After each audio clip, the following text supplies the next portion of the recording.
except to say that by the time these lawsuits are decided, we'll have digital God. So ask digital God at that point. These lawsuits won't be decided before on a time frame that is relevant. Is that a good thing or a bad thing?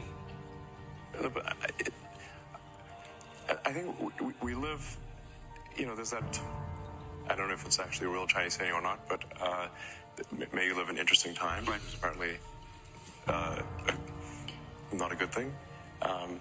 But I would prefer to, personally, I would prefer to live in interesting times. In order to have better human-AI symbiosis, we must solve the bandwidth problem. Below a certain bandwidth, we are basically just stationary to a computer. It means you can't you need an implant. And ultimately we'll need to replace like the skull, and it's going to be a zillion wire. I mean, this is some sci-fi, bizarre sci-fi stuff, and I'm not. This is certainly optional, hopefully. That's good. Mandatory replacement of my skull would have been a problem. Mandatory chip and brain is not what we're saying here for sure. But at a certain point, you say like, okay, in order, how many electrodes are needed in order to interface with have a whole brain interface? I think the irony is that we told stories of God creating us, and I think the reality is that we are creating God. What do you mean by that? We are creating God in the form of superintelligence. If you just say, what have we imagined God to be? What are its characteristics? We are building God in the form of technology. It will have the same characteristics. And so I think the irony is that human storytelling got it exactly in reverse, that we are the creators of God, and we will create God in our own image, which is why we should probably be equal to this moment and level up our game. I mean, with artificial intelligence, we are summoning the demon. You know those stories where there's the guy with the pentagram and the holy water, and he's like, yeah, he's sure he can control the demon. Didn't work out. Has ever gotten a supercomputer to train. And is that in that new building off to the side? That's in Memphis, actually. It's in Memphis? Yeah. Oh, so that's where you were? Yeah. I see. Memphis, the capital of ancient Egypt. Right. Yeah, you're bringing what? Perhaps that's where our new God will come from. Yeah, no kidding. No kidding. A lot of breakthroughs on the medical front, particularly around synthetic mRNA.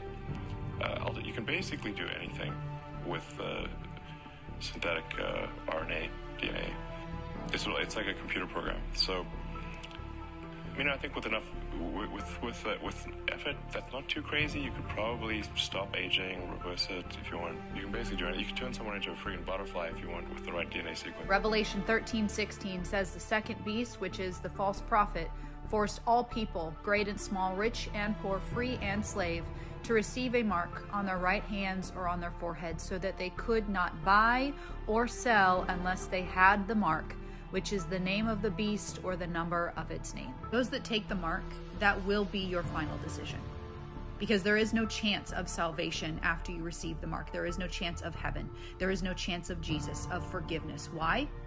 Because the mark of the beast is AI. The mark of the beast is demonic Nephilim technology, and it will turn you into a hybrid. Those that take the mark of the beast will be turned into a demonic hybrid being, just like it was in the days of Noah. They are telling us what is coming. They are telling us what is being set up if you are paying attention. The man who wants to put a chip in your brain, the man who wants to merge you with Nephilim technology, now has access to our financial system. I'm having a hard time understanding how everybody just forgot what this man is about, what he's here to do. He is ushering in the beast system with help from our president. We are in the period of time that Jesus was referring to when he said, do not be deceived. And I pray that everybody opens their eyes to what is happening right in front of them. And to anyone who says that God is using these two men, I absolutely wholeheartedly agree, because God uses everyone and everything, including those that do not serve him, to fulfill written prophecy. And he is using these two men to fulfill what is written in the book of Revelation.